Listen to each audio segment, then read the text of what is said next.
Just so council is aware, the Community Safety and Wellbeing Advisory Committee, those members were appointed by this council based on their expertise, knowledge, and experience in this subject matter. They also have a staff representative on their committee.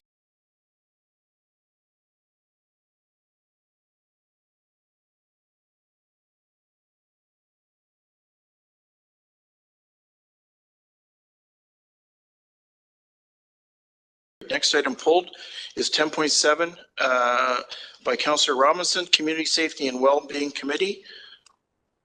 Councillor Robinson, you have the floor. This is the Highway Traffic Act, correct? Yes. That's correct. Okay, thank you. So again, I will respectfully disagree with the notion of implementing a temporary automatic speed enforcement systems on any of our roadways under the jurisdiction of the municipality. As I mentioned before, this is now going to open us up to rear-end collisions. When drivers are surprised by sudden speed cameras or automated speed traps, they may brake abruptly or come into a sudden stop to avoid being caught. This can increase the risk of rear-end collisions in our communities.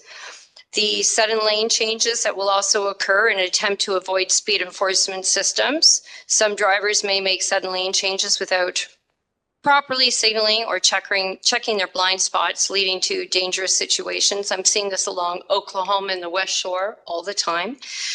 Traffic congestion, automatic speed enforcement systems can cause sudden changes in the traffic flow with the stopping and slowing down constantly of people coming across these speed machines. Distracted driving. Drivers who are focused on avoiding speed enforcement systems may become distracted from their primary task of driving safely. They're constantly looking out for the cameras, finding out where they are, the speed traps, and they can divert their attention from the road, increasing a risk of accidents. I'm sorry, do you want to go ahead? No, I just wanted to get this. Please proceed. Thank you. The visual obstructions also by these machines, or the disruptions to the overall aesthetics of the surrounding environment. Some drivers may resort to aggressive behavior, such as tailgating or weaving through the traffic to evade these speed cameras. I'm seeing a lot of that, and there has been an uptake leading to roadway rage that is happening in our communities. When drivers are aware of temporary automatic speed traps, they slow down significantly in the presence of cameras, and then as soon as they're past that camera, as we all know, they start speeding up again once they get past them. There's also privacy concerns. One of the constituents brought this to my attention, that the use of the automated systems can raise valid concerns about privacy, the collecting and storing of the driver's data. Their speed violations might infringe upon the individual's privacy rights and could be perceived as an unnecessary intrusion. And then we have many people who are holding strong opinions against the speed cameras and view them as an intrusion or an unfair method of monitoring drivers, which then brings acts of vandalism. I don't know how many times we've had reports come in about the speed cameras that are out there, and people have been spray painting over them constantly and in the neighborhoods, and that we're seeing a lot of people now resulting in additional costs and the resources to repair and maintain these certain devices. Different roadways have varying characteristics and traffic dynamics, and implementing a blanket approach of automatic speed enforcement through all the different roads throughout the city of Pickering may not effectively address the unique challenges and the conditions of each road. So I think by continuing to just prioritize the use of speed cameras in our community safety zones and in our school safety zones, our resources can be directed towards areas where the risk of accidents and injuries are higher, creating a safer environment for our students and our parents during the drop-off and the pickup times. In light of these reasons, I find it very difficult to support the implementation of temporary automatic speed enforcement systems on all roadways under the municipality's jurisdiction. I think it would be more beneficial to explore alternative strategies to enhance road safety while considering the concerns mentioned above. I also think that having a referendum or something like that, some more community engagement on speed camera enforcement systems would give the community a chance to have a direct say in this matter. This would promote transparency, community engagement, and informed decision-making. And by getting the residents involved in the decision, I'm sure it can ensure community ownership and acceptance of this particular type of an outcome. So again, you know, I would like to see if we can defer this back to staff until we can maybe engage in some kind of community engagement to see how the residents of Pickering feel about having automatic speed camera systems set up on all the roads in Pickering. And in saying that, if there's anything we can do about that, and I would also ask the clerk for a recorded vote as well, please. Thank you. That's noted. Councillor Cook. Thank you, Mr. Chair. This question might be directed at the CAO. This recommendation or report has come to us from the Community Safety and Wellbeing Committee, which is made up of residents, correct? That is correct. And this is their recommendation that we expand the usage of automated speed enforcement beyond the boundaries of where we're utilizing it now, which is commonly within the school zones primarily. Through the chair to Councillor Cook, that is correct. And they undertook that review at the request of this council when you asked for their feedback on such a question. Thank you. That was going to be my next question. If we could just remind the audience that this was already at direction of council. From that recommendation, do we have any beyond anecdotal information available that we could share with residents on the alternatives that may perhaps have been looked into, as Councillor Robinson has suggested? Have we gone down that path to look at different options rather than defaulting to this?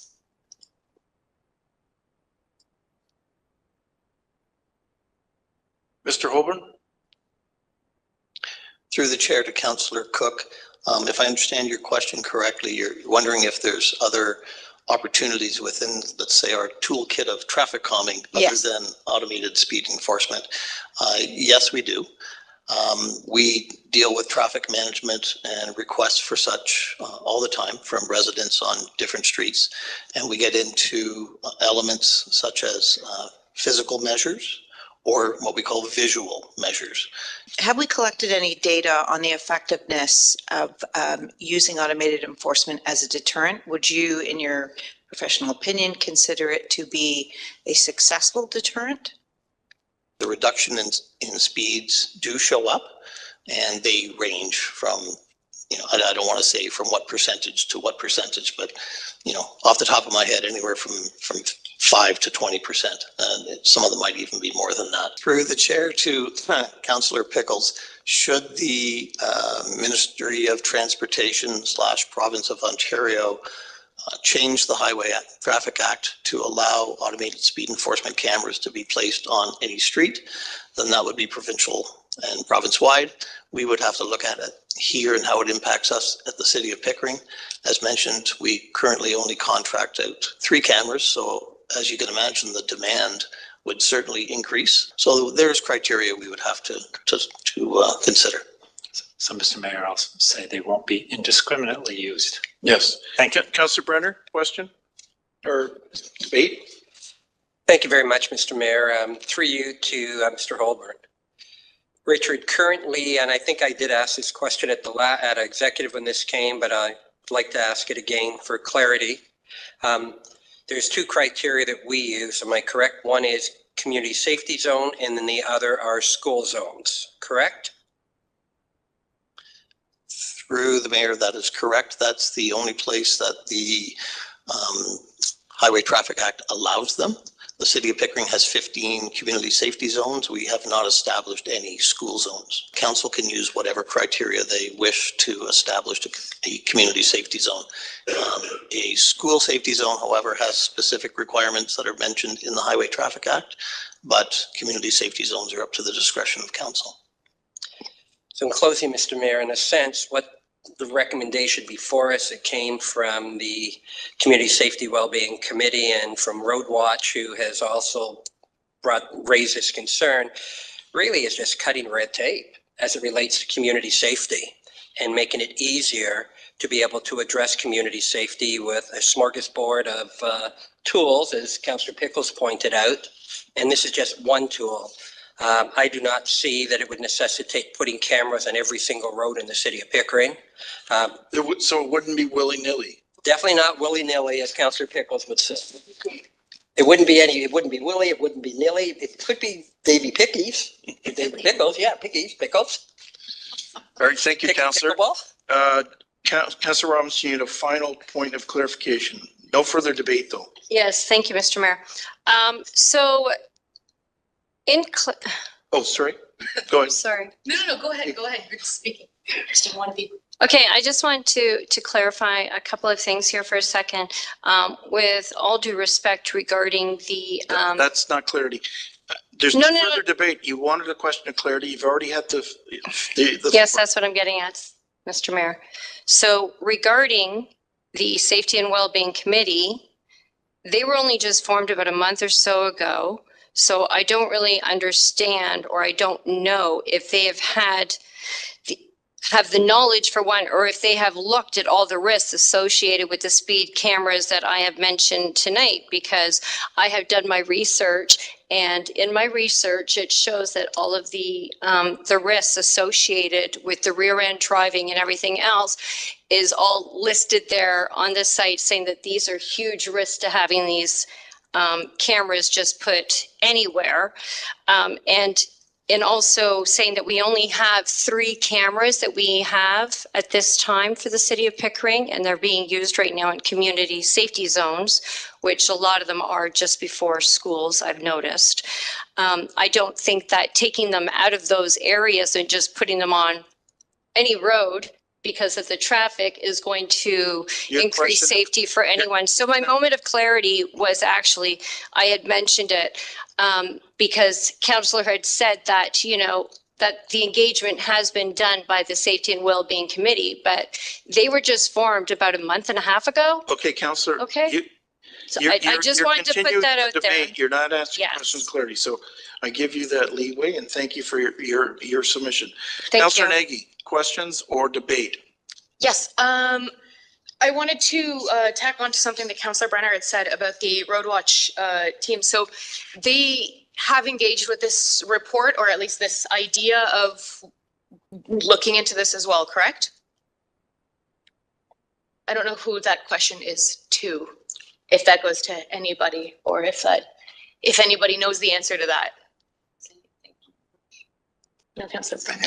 Through the chair to Councillor Nagy, I don't see in the report a reference to Road Watch, but just so council is aware, the Community Safety and Wellbeing Advisory Committee, those members were appointed by this council based on their expertise, knowledge, and experience in this subject matter. They also have a staff representative on their committee. So I'm confident that they would conduct their due diligence in coming forward with a recommendation for this council to consider. Okay. Anyway, the point that I wanted to get at with that is that I just wanted to confirm that there are, you know, residents on that committee, I believe, as well. But also, yes, I thank you. I actually wanted to touch on that point as well. That our to the point that was made, our community safety committee may have only been formed in June, so 6 months ago now. But they are all residents of Pickering, and as you said, you know, they're competent, they know what they're doing, and they were appointed by us. And obviously, while I don't know each and every single name on that committee personally, I do know that at least a couple of those residents have been in Pickering literally longer than I've been alive. So while the committee may have only been formed 6 months ago, they weren't born yesterday. So it's not that they don't know what's been going on in the city, or that they don't know what's going on with the roads or with their community safety zones or outside of that. Thank you, Councillor. The motion is duly moved and seconded. Recorded vote requested by Councillor Robinson. Clerk? Councillor Robinson. No. Councillor Brenner. Yes. Councillor Butt. Yes. Councillor Cook. Yes. Councillor Nagy. Yes. Councillor Pickles. Yes. Mayor Ash. Yes. Your worship, that's carried 6-1.